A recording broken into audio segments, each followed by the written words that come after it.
하나님께서 우리에게, 성령님께서 여러분에게 직접 큰 은혜를 내려주시기를 소망합니다. 성도님들을 뵈면서 이제 사역을 계속하는 내내 성도님들끼리의 아픈 관계를 좀 중재해 드리거나 아니면 마음 아픈 눈물의 사연을 들어드려야 될 때가 참 저에게는 참 많습니다.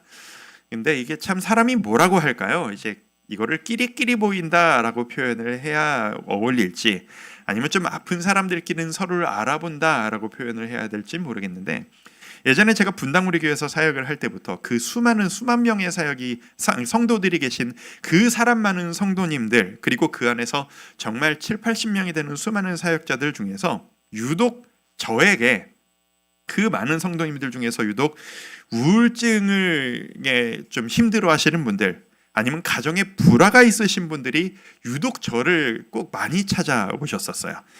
이게 제가 아마 이런 이유였을 거예요. 제가 우울증을 경험해봤고, 제가 자살 충동을 경험했고, 제가 가정이 깨어짐을 통해서 너무 많은 힘든 시간들을 경험했었다라는 이야기들을 제가 간증같이 좀 하다 보니, 아마 이걸 경험해본 저 목사라면 내 마음을 좀 이해해주지 않을까라는 마음으로 굳이 저를 찾아서 오셨던 것 같아요.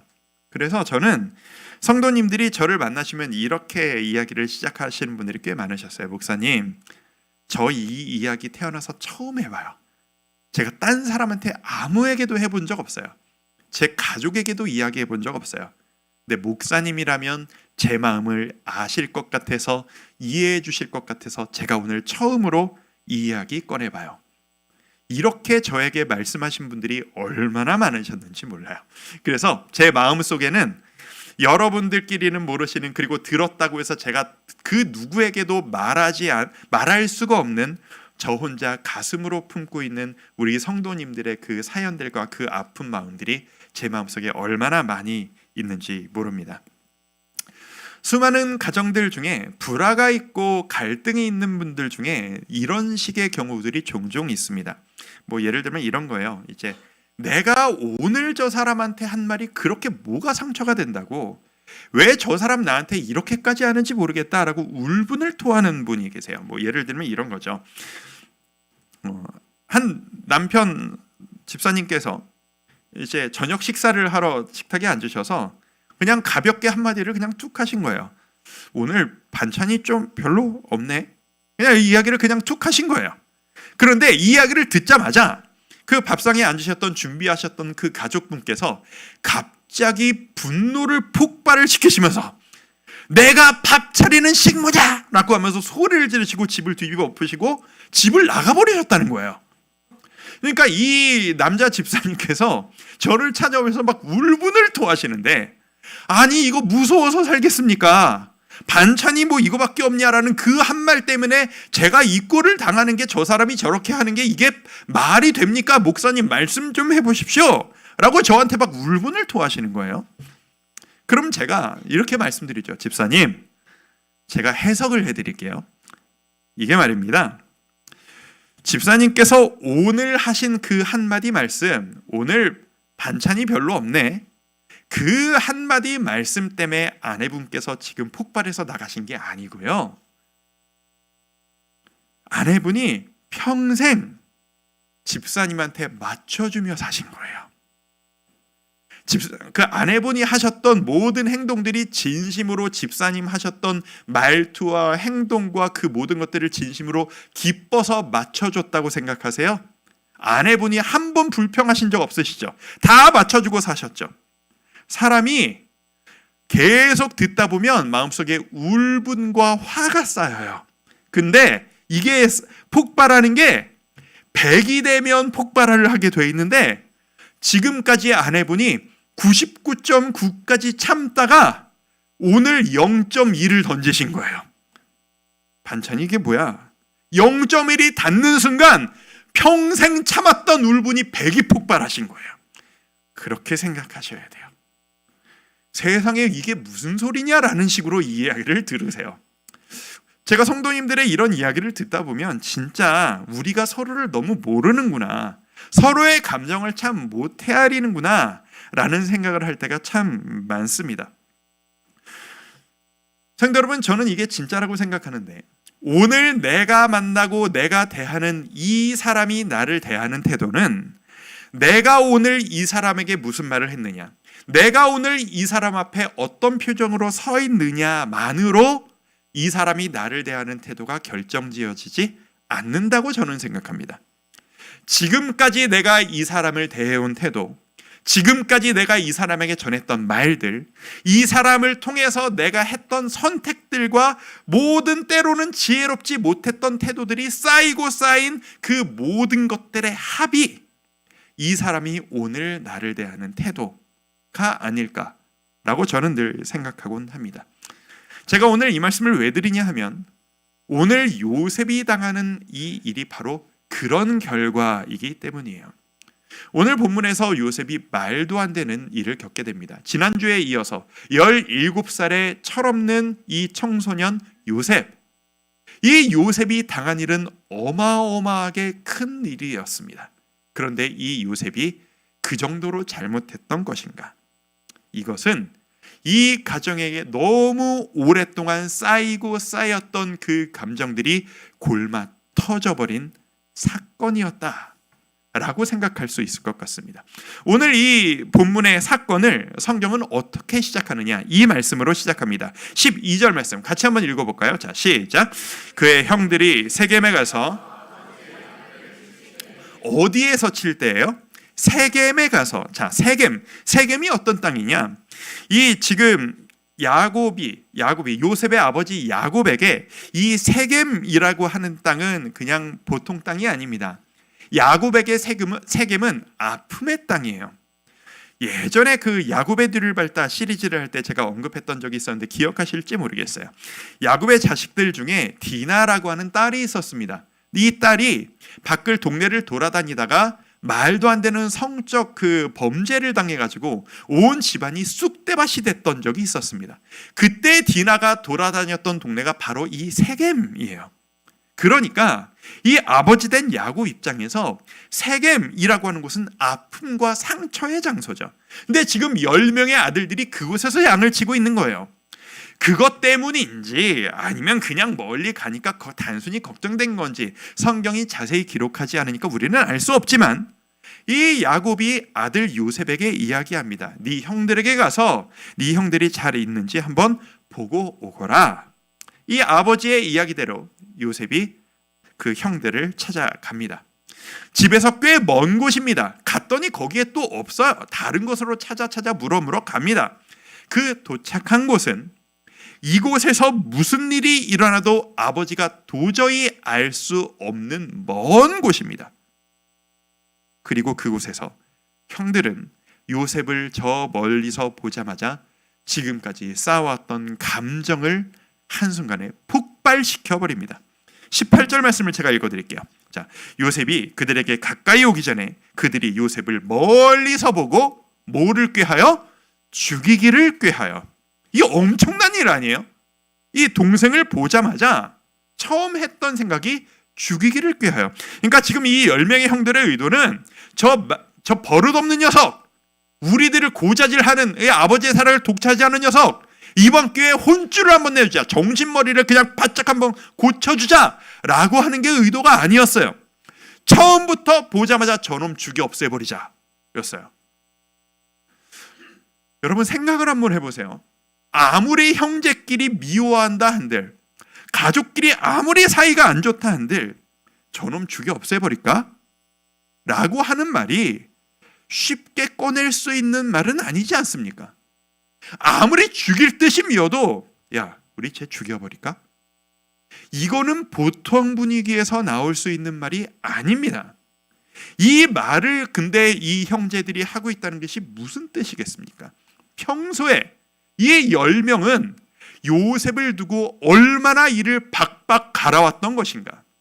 요셉이 안 보이는 곳에서 얼마나 많은 뒷담화와 얼마나 많은 감정의 폭발들을 경험해 왔길래 아무렇지도 않게 우리 저놈 죽여 없애버릴까? 라는 말을 할 정도가 되었던 것일까요? 이 형들이 수많은 조정들을 합니다. 의견들을 주고받습니다. 그러니까 요셉이 오는 동안. 그리고 조정 끝에 요셉을 오자마자 잡아서 맨 처음 했던 행동, 그 화려한 채색 옷을 벗겨 뺏어버립니다. 아버지가 동생에게만 특별히 입혀줬던 그 꼴보기 싫었던 그 채색 옷을 벗겨내버리고 깊어서 혼자 도저히 기어나올 수 없는 그 깊은 구덩이로 동생을 밀어 던져버립니다. 그리고 이방 쌍인들이 그 근처를 지나가는 것을 보고 요셉을 노예로 팔아버립니다. 인신매매를 해버린 거예요. 이 사건들은 이 형들이 쌓였던 감정을 폭발시킨 우발적으로 욱해서 해버린 선택이었어요. 그런데 일이 다 일어나고 나니 이 특별한 장소에서 욱해서 저질렀던 일을 수습을 해야 될 때가 온 거예요. 이제 현실로 돌아가야 해요. 집으로 돌아가야 해요. 분명히 가면 너 요새 못 봤니? 동생 못 봤어? 내가 보냈는데 분명히 물어보실 텐데 우리 이거 어떻게 수습을 해야 하나? 이 10명의 아들들이 아버지에게 어떤 행동을 하나? 31절 32절을 이어서 같이 한번 읽어보겠습니다. 31절부터 시작. 그들이 요셉의 옷을 가져다가 순념소를 죽여 그 옷을 피에 적시고 그의 채색 옷을 보내어 그의 아버지에게로 가지고 가서 이르기를 우리가 이것을 발견하였으니 아버지 아들의 옷인가 보소서 하매. 아들들이 아버지를 속입니다. 요셉이 짐승들에게 물려 죽은 것 같습니다 라고 하면서 채색 옷을 들이밉니다. 그 이야기를 들은 야곱은 충격에서 헤어나오지를 못합니다. 아마 이 10명의 아들들은 이런 기대를 조금이라도 했을지 모르겠습니다. 이 아버지의 사랑을 독차지하는 이 요셉 이 녀석만 없으면 이 아버지의 사랑이 우리에게 조금이라도 흘러내려오지 않을까? 하지만 이루어질 수 없는 상상 기대였어요. 오산이었어요. 이 가정은 더 깊은 우울과 혼란과 절망 가운데 빠져들고 맙니다. 이게 바로 오늘 본문에 기록된 이 야곱의 가정이 경험한 깊은 상처의 사건이었습니다. 우리는 이 말씀을 바라보면서 우리에게 주시는 교훈이 있다고 저는 믿습니다. 성경에 보면 수많은 고난들을 겪고 어떻게 이 고난을 해석해야 되는가 하는 수많은 그 관점들을 우리에게 주십니다. 오늘 이 말씀을 통해서도 하나님께서 우리에게 주시는 너희가 고난을 이렇게 해석하거라 라고 주시는 세 가지 관점이 있다고 생각합니다. 오늘 그 이야기를 여러분들과 나누고 싶습니다. 고난을 바라보는 시각 세 가지. 우리 첫 번째 같이 한번 읽어볼까요? 자, 시작. 내가 선택한 결과이다. 한 번 더 시작. 내가 겪는 고난은 내가 선택한 결과이다. 여러분은 이 이야기에 수긍하십니까? 제가 지난주에 말씀 말미에 이런 말씀 드렸던 거 기억하시는지 모르겠어요. 이 요셉 이야기는 사실 보면 야곱 이야기의 확장이다.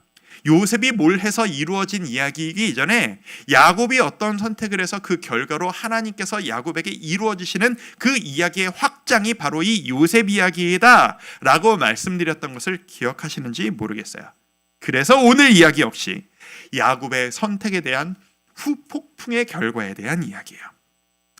야곱은 12명의 아들들 중에서 특별히 요셉 한 명을 편애하기를, 그를 특별히 사랑하기를 스스로 감정적으로 선택했습니다.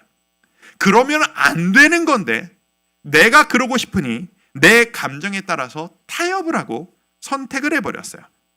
그 결과, 자 4절 말씀 제가 한번 읽어드릴게요. 지난주에 봤던 말씀인데 그의 형들이 아버지가 형들보다 그를 더 사랑함을 보고 그를 미워하여 그에게 편안하게 말할 수 없었더라. 자 말씀을 잠깐만 보여주세요. 여기 보시면 형들이 아버지 곧 야곱을 의미하죠. 야곱의 행동을 보고 형들이 요셉을 편안하게 대하고 말할 수 없었더라. 자 여기에게 편안하게 라고 하는 저 단어, 저렇게 번역된 저 단어의 히브리 원어가 뭐냐면 우리가 잘 알고 있는 샬롬이라는 단어예요. 그러니까 이 이야기는 뭐냐 하면 이 야곱의 선택으로 인해 아들들에게 샬롬이 사라져버린 거예요.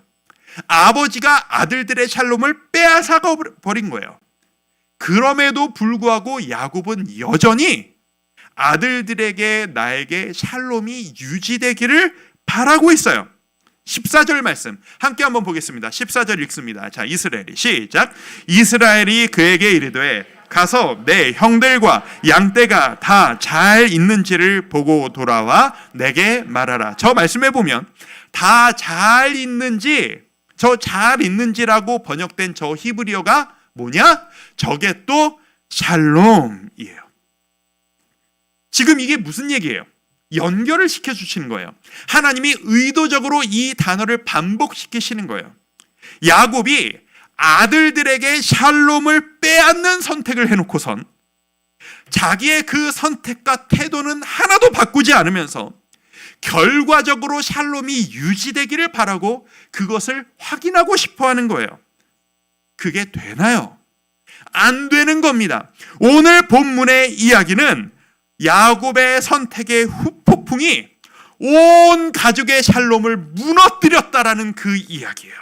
그 과정을 처절하게 기록하는 이야기인 겁니다. 그러니 야곱 입장에서 누구를 원망하겠습니까? 누구를 탓하겠어요? 스스로 선택한 거예요. 나비 효과라는 말은 아시잖아요. 내가 이렇게까지 하려고 이 일을 한 게 아니었어. 근데 내 선택의 결과, 그 후폭풍인 거예요. 시야를 조금 더 넓게 볼까요? 이것보다 훨씬 전에 야곱이 장자의 권리를 뺏기 위해서 아버지를 속였던 적이 있었던 거 다 기억하시지 않습니까? 아버지 이삭을 속이기 위해 선택하고 했던 야곱의 행동이 뭐였죠? 16절에 보면 이런 이야기가 나옵니다. 또 염소 새끼의 가죽을 그의 손과 목에 매끈매끈한 곳에 입히고, 잘 아시는 이야기죠. 아버지를 속이는 선택을 하고 염소를 죽여서 그 가죽을 뒤집어 쓰고 아버지를 속였어요. 그런데 성경의 모든 단어 선택은 의도가 있습니다. 오늘 본문에서 야곱이 자신의 아들들에게 어떻게 속아 넘어가는지 그 표현을 한번 보세요. 31절 같이 한번 읽어봅니다. 시작. 그들이 요셉의 옷을 가져다가 순염소를 죽여 그 옷을 피에 적시고. 기가 막힌 대꾸 아닙니까? 자기가 염소를 죽여서 내 아버지를 속였던 것처럼 내 아들들이 염소를 죽여서 나를 속인 거예요. 어떻게 이걸 상상이나 할 수 있었을 거예요. 근데 이건 야곱에게서만 나타나는 이야기가 아닙니다. 성경을 보면 적나라하게 이런 이야기가 얼마나 많이 나타나는지 몰라요. 저는 성경을 볼 때마다 느낍니다. 하나님께서 우리를 보고 계신다. 그리고 내가 지금 순간의 내 기분대로 잠깐 내가 좋자고 잠깐 타협해서 선택하면 결국은 다 돌아온다.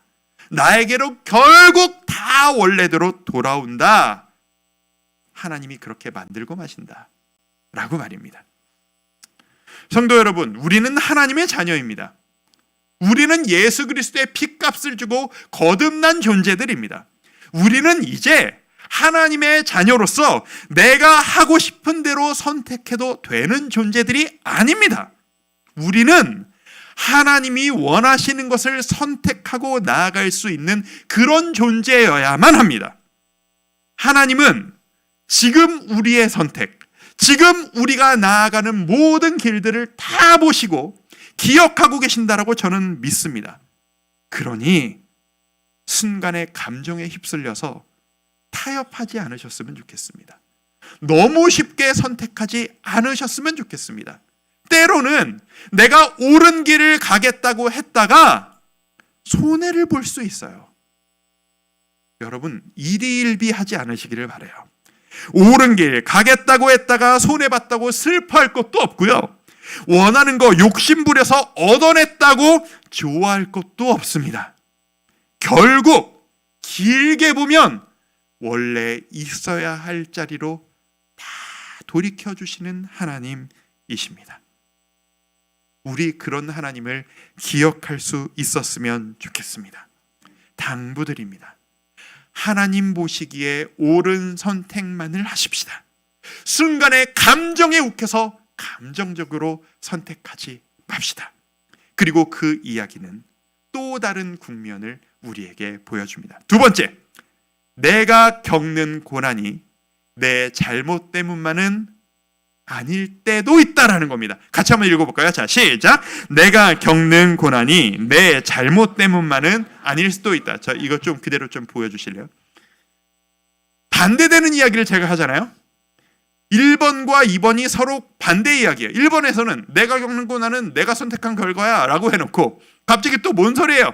내가 겪는 고난이 내 잘못 때문만은 아닐 수도 없다. 제가 지금 여러분을 무지 헷갈리게 만들어드리고 있는데 여러분들 중에 대부분은 이 2번 이야기가 적용이 안 되실 수도 있습니다. 하지만 여러분들 중에 일부 고난 중에 지금 생각이 너무 많으신 분들이 계시다면 그분들 중에 일부에게는 지금부터 드리는 이 말씀이 여러분에게 자유를 드릴 수도 있을 거라고 저는 확신합니다. 고난이 1번 케이스도 있고 2번 케이스도 있다라는 거예요. 정리를 한번 해보죠. 지금 야곱과 이 가정이 겪는 고난은 1번에서 봤듯이 야곱 입장에선 야곱의 잘못된 선택으로 인한 그 후폭풍 나비 효과가 맞습니다. 그런데 야곱은 그렇다 치고 이 고난 한복판에 있는 고난의 당사자인 요셉 입장에서는요. 요셉은 어떻게 생각해야 됩니까? 요셉이 지난주에 봤던 것처럼 철없는 녀석인 건 맞아요. 이 17살 찌개나 먹어가지고 형들이 이런 말을 하면 기분 나빠할 것도 모르는 눈치 없는 마치 무슨 부잣집 철없는 도련님 같은 그런 아이였던 게 맞아요. 그런데 그렇다고 해도 그게 이런 일을 당할 정도까지 큰 잘못은 아니잖아요, 사실. 고자질을 했다고 해서 철이 없고 눈치가 없다고 해서 저놈 죽여 없애버리자! 저놈 노예로 팔아버리자! 이런 일을 당해도 할 말 없을 정도로 큰 잘못을 했던 건가요? 아무리 생각해도 그 정도는 아니잖아요. 요셉 입장에선 이건 이해가 안 됩니다. 이건 진짜 너무 억울합니다. 이게 뭐예요? 라고 말할 권리가 있지 않을까요? 제 이야기를 잠깐 한번 해보도록 하겠습니다. 제 경험입니다. 제가 우울증으로 한참 고생하고 있던 시절에, 그러니까 벌써 옛날 얘기예요. 제가 이 고민을 너무 심각하게 했던 적이 있습니다. 하나님, 제가 뭘 그렇게까지 잘못한 건가요? 이렇게 큰 고난이 저에게 올 만큼 제가 뭘 그렇게까지 잘못한 걸까요? 제가 잘못한 게 있으면 제가 고칠게요. 바꿀게요. 안 하겠다는 게 아니에요. 근데 도대체 뭘 잘못했는지를 모르겠어요. 알려주시면 고칠게요. 알려주세요. 아무리 여쭤봐도 알려주시지를 않는 것 같은 거예요. 제가 그때 왜 이렇게 힘들었냐면 저에게는 고난은 한 가지라고 생각했던 거예요. 고난이란 내가 잘못한 것에 대한 하나님의 징벌, 내가 잘못한 선택에 대한 결과, 그 1번 케이스만 제가 생각하고 있었던 거예요. 그런데 그렇게 생각하니 제 고난이 도저히 이해가 안 가는 겁니다. 제가 완벽한 사람은 아니었으니까, 저도 죄가 있으니까, 저도 제 속에 있는 더러운 모습들이 저에게도 있으니까, 우리 모두가 그러니까. 그런데 이게 제가 지은 이 죄가 아무리 생각해도 남들보다는 좀 죄를 덜 짓고 사는 게 분명한 것 같은데, 제가 지은 죄가 이런 일을 당할 정도로 제가 빚쟁이들과 같이 출근을 하고 빚쟁이들과 퇴근을 하면서 이런 악담을 들어야 될 정도로, 교회 안에까지 이 사람들이 들어와서 성도님들이 보는데 교회 로비에서 쌍욕을 들으면서 멱살을 잡힐 정도로, 집에 들어가면 집안이 뒤집어지고 경찰이 왔다 갔다 해야 되는 일이 벌어질 정도로, 제가 그 정도로 죄를 많이 지었습니까, 하나님? 제 죄가 그렇게 큰 거예요? 아무리 생각해도 아닌 것 같은 거예요. 제가 저를 힘들게 하는 수많은 분들을 만날 때 저의 모든 가족들은 살기 위해서 자신이 사시기 위한 선택들과 그런 것들을 하셨어요. 그럴 수밖에 없는 거죠, 사람이니까. 근데 저는 목사였거든요. 이미 목사였던 때였거든요. 그리고 그 사람들도 제가 목사라는 걸 알아버렸거든요. 제가 타협이 안 되는 거예요. 저 사람들이 나한테 아무리 난리를 쳐도 나는 목사다운 모습을 보여야 할 것 같은 거예요. 하나님을 믿는 사람다운 이 모습을 포기하기가 싫은 거예요. 그래서 끝까지 최고의 인내와 노력을 다해서 예의를 다해서 그들을 대했어요. 온유함으로 그들에게 겸손하게 다가갔어요. 그들을 수용했어요. 그랬더니 이 사람들이 다른 가족들에게는 안 가고 받아주는 저에게만 와서 몇 년 동안 저만 괴롭히는 거예요. 하나님, 이게 맞아요? 제가 그렇게까지 잘못한 거예요? 의문이 드는 겁니다. 내가 잘못한 거면 고치고 끝내겠는데 모르겠으니까. 이게 진짜 사람을 미치게 만들더라고요. 미치게 만드는 거예요. 이게 무슨 감정인지 아시는 분들은 아실 거예요. 제가 분당우리교회 지금은 없어졌는데 그 지하에 그 한 평도 안 되는 그 기도실에 들어가서 하루 종일을 뒹굴거리면서 악을 쓰면서 기도하며 펑펑 울면서 기도하다가 그 자리에서 하나님께서 저에게 욥기를 알려주셨고 오늘 이 이야기 요셉의 이야기를 저에게 알려주신 거예요. 하나님이 저에게 말씀을 통해 말씀하시는 것 같았어요. 성경을 보니까 내가 잘못한 게 아닌데 그거보다 더 큰 고난을 겪는 사람들이 있더라고요. 제가 하나님이 이렇게 말씀하시는 것 같았어요. 진영아, 너만 지금 억울한 게 아니고 너에게 지금 있을 수 없는 일이 일어나는 게 아니고 그런 일이 있단다. 성경을 보렴. 그런 일을 겪은 사람들이 있어. 너만 그러는 게 아니야. 제가 그것을 깨달았을 때 제가 가졌던 이 족쇄에서 풀리는 것 같은 이 자유함이 얼마나 컸는지 모르실 거예요. 내가 지금 이상한 길을, 답이 없는 길을 가는 게 아니구나. 이게 있을 수 있는 과정인 거로구나. 그때부터 제가 제 인생, 제 고난을 완전히 재해석하기 시작했어요. 이건 내가 잘못해서 나에게 오는 것, 그게 없지는 않겠지만 그것만이 전부가 아니고 저의 가정, 저희 양가, 할아버지, 할머니 때부터 쌓여왔던 상처, 그리고 그분들이 하셨던 약간은 잘못된 선택들, 이게 쌓여서 저희 아버지, 어머니에게 내려와서 이 아버지, 어머니가 그 상처를 가지고 살아오시다가 쌓여서 그 선택들이 쌓여서 이 골고 골문 상처가 제 대에 이르러 터져버린 것뿐이라는 거예요.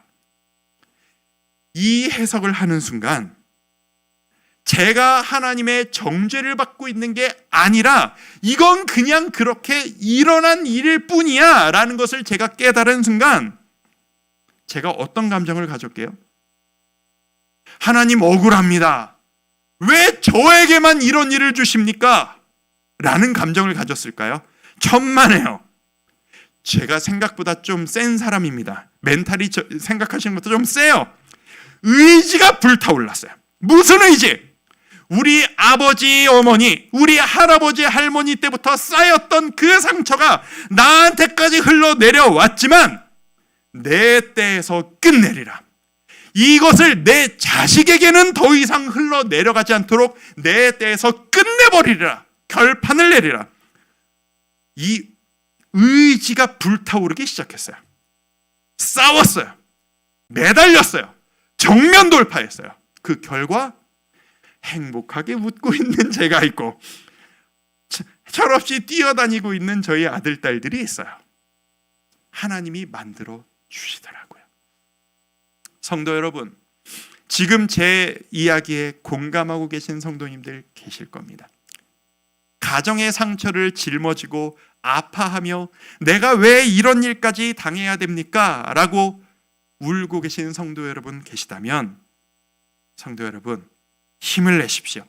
여러분들은 피해자가 아니라 여러분 가정에 이어온, 가정에 대대로 이어진 그 아픔을 끊어내시라고 보내주신 그 가정의 사명자들이십니다. 하나님께서 여러분의 가정을 보실 때 여러분을 보시고 너라면 이겨낼 수 있겠구나, 너라면 극복해낼 수 있겠구나, 너에게서 끝내고 네 자식에게는 물려지지 않을 수 있겠구나 보시고 장담하시고 세워주신 분들이 여러분이시라는 사실을 꼭 명심하셨으면 좋겠습니다. 여러분은 여러분 가정의 사명자이십니다. 내가 끊어낸다. 내가 이겨낸다. 내가 이겨내면 내 자식 대해선 더 이상 아파하지 않을 것이다. 이 승리가 여러분의 모든 가정들에게 가득하시기를 축복합니다. 그리고 이 이야기는 이 이야기로 3번으로 결론 내어져야만 합니다. 3번, 하나님은 계속해서 새로운 길을 내고 계신다라는 겁니다. 함께 읽습니다. 시작. 하나님은 계속해서 새로운 길을 내고 계신다. 고난을 겪다 보면요, 우리는 이런 질문을 하나님께 하게 됩니다. 하나님, 제가 힘드실 때 뭐 하고 계셨어요? 하나님, 저 보고 계신 거 맞아요? 저 힘든 거 알고는 계세요? 못 본 척하고 팔짱 끼고 계신 거예요? 그런 얘기 해본 적 없으세요? 저 많이 해봤거든요. 근데 하나님이 대답을 잘 안 주시죠. 왜냐하면 우리가 하나님께 원하는 특별한 모습이 있어서 그래요. 우리는 항상 하나님께 극적으로 나타나서 내가 가만히 있어도 하나님이 극적으로 다 뒤집어 놓으시기를 기대합니다. 요셉의 경우에 빗대어 말하자면 여러분 이렇게 기도하지 않으세요? 요셉이 형들에게 미움을 받고 있으면 하나님이 이 형들에게 극적으로 갑자기 임재하셔서 갑자기 형들의 마음을 뒤집어 바꿔버리시고 갑자기 형들에게 사랑을 받는 인생으로 바꿔주시옵소서. 이렇게 기도하지 않으세요? 요셉이 구덩이에 던져졌어요. 그럴 때 우리 이렇게 기도하잖아요. 하나님, 임재하셔서 갑자기 구덩이에서 점프해서 뛰어나올 수 있는 힘을 주시거나 이 형들의 마음이 바뀌어져서 나를 구해주는 사람이 나타나기를 하나님 그렇게 개입해 주시기를 기도하지 않으세요? 팔려가고 있어요. 상인들에게 노예로 팔려가고 있는데 하나님 갑자기 끼어들어 주셔서 임재해 주셔서 이 상인들의 마음에 감동을 주셔서 요셉을 바라보는 한없는 긍휼의 마음이 생겨서 야, 너 이거 돈 가지고 집에 가라. 너 아버지한테 가라. 그렇게 만들어 달라고 기도하지 않으세요? 그렇게 하시던가요? 안 하세요. 하나님은 그런 식으로 일하지 않으십니다. 하나님께서는 창세 때부터 아담과 하와 때부터 우리에게 자유의지라는 것을 주셨고 우리가 선택한 삶의 결과를 우리가 감당할 수 있는 자유를 주셨어요. 그게 우리의 주체성을, 우리의 인격을 존중해 주시는 하나님의 사랑이에요. 그러니 우리가 선택했기 때문에 하나님이 강제로 끼어들어서 이게 뭐 없는 일은 아닙니다만 너무 드물게 일어나는 일이에요. 그럼 하나님은 도대체 뭐 하신다는 겁니까? 하나님이 날 어떻게 도와주신다는 거예요? 제가 어릴 때 진짜 많이 갖고 싶었던데 못 가지고 놀았던 장난감이 뭐였냐면 레고였어요. 레고 아시죠? 그 블럭. 제가 레고를 너무 좋아했었거든요. 근데 제가 레고를 많이 가질 수 있는 계기가 없었어요. 그래서 제가 아들을 낳기 전부터 상상했어요. 우리 아들이 생기면 레고를 진짜 많이 사줘야지. 레고를 막 사줬어요. 어릴 때부터. 근데 얘가 유치원 들어가기 전부터 레고를 쫙 펼쳐놓고 이렇게 아들하고 마주보고 이제 블럭을 막 조립을 하는 거예요. 근데 이제 갓난 어린애가 뭘 알겠어요? 뭘 제대로 하겠어요? 설명서대로 끼우는 게 아니라 지 마음대로 아무거나 막 갖다 끼우는 거예요. 제가 그 아들을 바라보면서 했던 일이 뭐냐 하면 여기에다가 이걸 끼우면 안 되는데 이상한 거를 갖다 끼우면 지가 예쁘게 생긴 거 지가 끼우고 싶은 걸 그냥 막 갖다 끼우잖아요. 그러면 야, 우리마 이거 여기 이렇게 끼우는 거 아니야? 라고 제가 끼어들어서 그 블럭 다 빼고 부셔서 다시 만드는 게 제가 했던 게 아니에요. 저는 어떻게 했냐 하면 제 아들이 끼면 거기에다가 유도를 하는 거예요. 요런 모양이 되어지도록 자꾸 추가를 하는 거예요. 그래서 결과물이 더 좋은 결과물이 나오도록 원래 처음 계획과는 다르지만 바퀴에 끼워야 될 곳에 애가 날개를 끼우면 이게 자동차가 비행기가 되도록 만들어주고 딴 걸 끼우면 자동차가 되려고 했던 게 로켓가 되도록 만들어줘서 더 좋은 것으로 바뀌어질 수 있는 계기를 제가 유도를 해요. 그게 제가 했던 일이에요. 이게 아빠의 능력이에요. 그러니까 열심히 했어요. 그러고 이야기하죠. 다 완성되면 쥐어주면서 야, 우리 아들 진짜 잘 만드네. 레고 진짜 잘 만드네.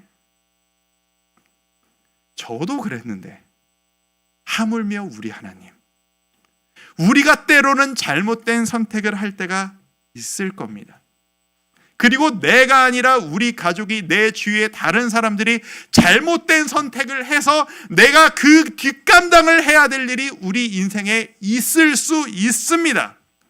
그때 하나님이 하시는 일이란 야, 이거 취소다, 다 뒤집어 엎어, 이게 아닙니다. 바로 그 순간부터 새롭게 시작할 수 있는 새로운 길을 뚫어주십니다. 아무리 길을 잘못 뚫어도 새로운 길을 뚫어주는 내비게이션처럼 내가 우회전하십시오라고 했는데 내가 좌회전해버려도 거기에서 최단거리로 가장 잘 갈 수 있는 길을 새롭게 파악해서 알려주는 내비게이션처럼 하나님께서는 우리의 모든 상황 가운데 내가 지금 하나님을 가장 기쁘게 해드릴 수 있는 새로운 길을 하루하루 우리에게 제공해 주십니다. 그렇다면 우리가 할 일은 뭐예요? 지금까지 지나온 일 신경 쓰지 않고 오늘 하루를 살아가면서 내가 지금 하나님이 가장 기뻐하실 만한 선택이 무엇인가? 그것만을 선택하고 가면 되는 거예요. 요셉이 애굽으로 팔려가 버립니다. 오늘 이 스토리가 37장이 어떻게 끝나는지 아십니까? 36절 같이 한번 읽어볼까요? 자, 시작. 그 미디안 사람들은 그를 애굽에서 바로의 신하 친위대장 보디발에게 팔았더라. 많고 많은 중에 지금 이제 장체 최강대국 애굽으로 노예로 종으로 팔려가고 있는데 그 많은 집들 중에서 친위대장, 감옥을 관리하고 있는 보디발의 집에 들어가요. 요셉 입장에서는 내 인생 막장으로 치닫는구나, 내 인생 망했구나, 내 인생 이제 희망이 없구나 생각했을 거예요. 먼 훗날에야 알게 되겠죠. 그 집으로 들어간 것이 요셉의 인생 대역전의 시작점이었다라는 것을 말입니다. 하나님은 형들의 잘못된 선택으로 인해, 감정적인 욱함으로 인해 고난을 겪기 시작했지만 그 선택도 뒤집어 주시고 역전시키셔서 하나님의 열심으로 요셉뿐 아니라 그 잘못된 선택을 했던 형들도, 아버지 야곱도, 온 가족들이 원래 계획보다 더 큰 복을 누리는 그 행복한 길로 이끄시는 길을 하나님은 길을 내주시고 있는 겁니다.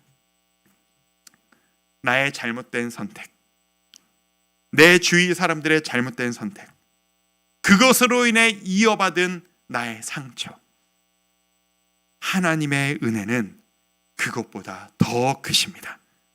성도 여러분들, 믿으시길 바랍니다. 희망을 가지시길 바랍니다. 내가 겪는 모든 것들보다 하나님의 은혜와 하나님의 열심이 압도적으로 크십니다. 한 가지만 생각하면 됩니다. 그래서 나는 지금 무엇을 선택할 것인가? 어떤 선택이 하나님을 가장 기쁘게 할 것인가? 힘을 내십시오. 하나님은 여러분을 아직 포기하지 않으셨습니다. 아직 여러분은 이겨낼 수 있으십니다. 여러분은 하나님이 제공하시는 그 영광을 맛보실 자격이 있으십니다. 하나님의 은혜를 누리며 포기하지 마시고, 감정적으로 잘못된 선택하지 마시고, 하나님의 영광을 위해 요셉과 같이 한 걸음 한 걸음 나아가는 여러분들과 모든 우리 주와 함께 교회 가족 되시기를 주님의 이름으로 축원드립니다.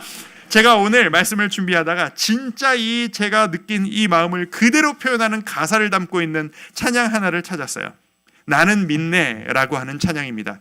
이게 익숙하지 않으신 분들도 계실 텐데 가사가 이래요.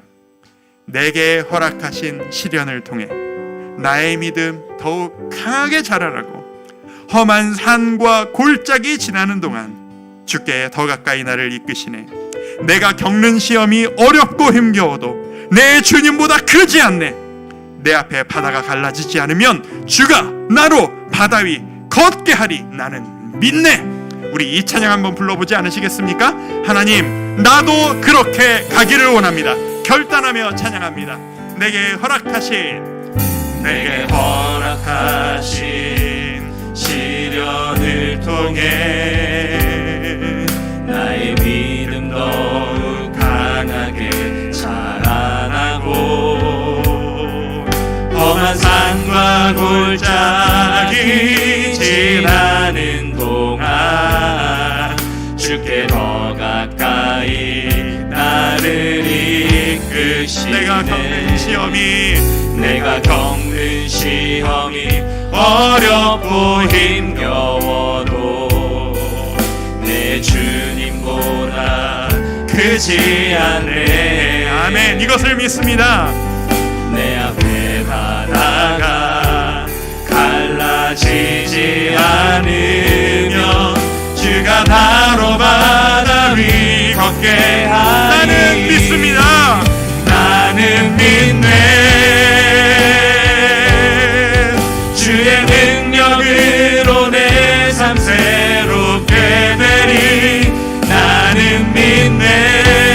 주의 능력으로 담대히, 주의 능력으로 담대히 나가리라. 주와 함께 싸워 승리하리라. 날마다 믿음으로 나 한 번 더 고백합니다. 나는 믿네. 나는 믿네. 주의 능력으로 내 삶 새롭게 되리. 나는 믿네. 주의 능력으로 담대히, 주의 능력으로 담대히 나가리라. 주와 함께 싸워 승리하리라. 날마다 믿음으로 이 찬양 우리 처음부터 한 번 더 마음으로 고백합니다. 내게 허락하신 시련을 통해 나의 믿음 더욱 강하게, 나의 믿음 여러분도 그렇게 되실 것입니다. 자라나고 험한 산과 골짜기 지나는 동안 주께 더 가까이 고난을 통해 주를 더 가까이 우리는 맞이합니다. 내가 겪는 시험이 어렵고 힘겨워도 그 시험보다 주님이 더 크십니다. 내 주님보다 크지 않네. 내 앞에 바다가 갈라지지 않으면 주가 나로 바다 위 걷게 이것을 하니 믿습니다. 나는 믿네.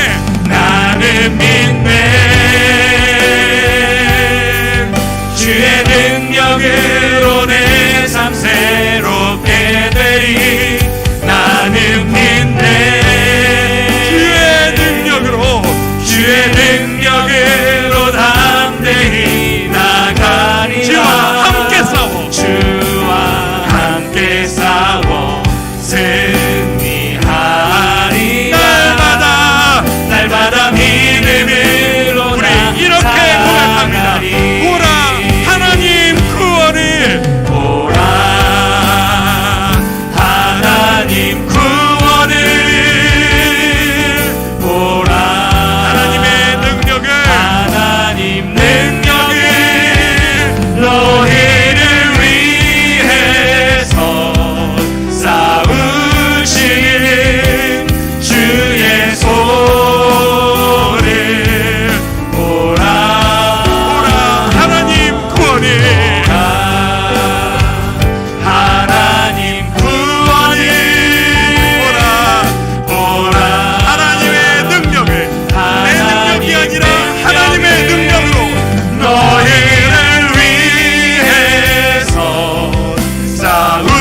싸우시는 주의 손을 보라. 우리 함께 한번 기도하지 않으시겠습니까? 하나님이 오늘 우리에게 도전을 주십니다.